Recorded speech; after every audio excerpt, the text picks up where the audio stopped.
Chapter 18, Sloka 58.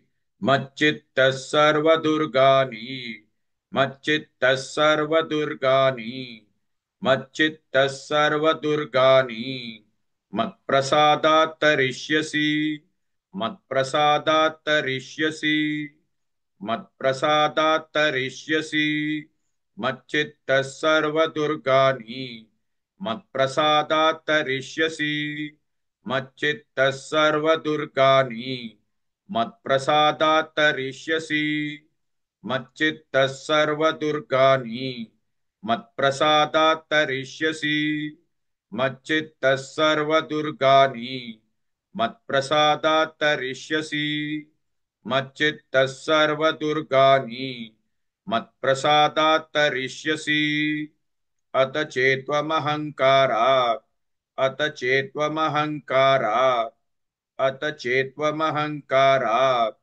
न श्रोष्यसि विनङ्क्ष्यसि न श्रोष्यसि विनङ्क्ष्यसि न श्रोष्यसि विनङ्क्ष्यसि अत चेत्त्वमहङ्कारात् न श्रोष्यसि विनङ्क्ष्यसि अत चेत्त्वमहङ्कारात् न श्रोष्यसि विनङ्क्ष्यसि अत चेत्त्वमहङ्कारात् न श्रोष्यसि विनङ्क्ष्यसि अत चेत्त्वमहङ्कारात् न श्रोष्यसि विनङ्क्ष्यसि अत चेत्त्वमहङ्कारात् न श्रोष्यसि विनङ्क्ष्यसि मच्चित्तः सर्वदुर्गानि मत्प्रसादात्तरिष्यसि अत चेत्त्वमहङ्कारात् न श्रोष्यसि विनङ्क्ष्यसि.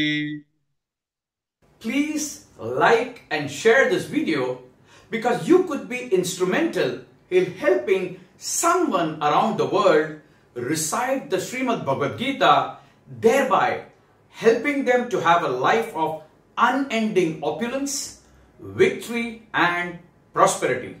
This is mentioned in chapter 18, Sloka 78. Yes, don't forget to buy my book, Leadership Can Be Child's Play. Namaste.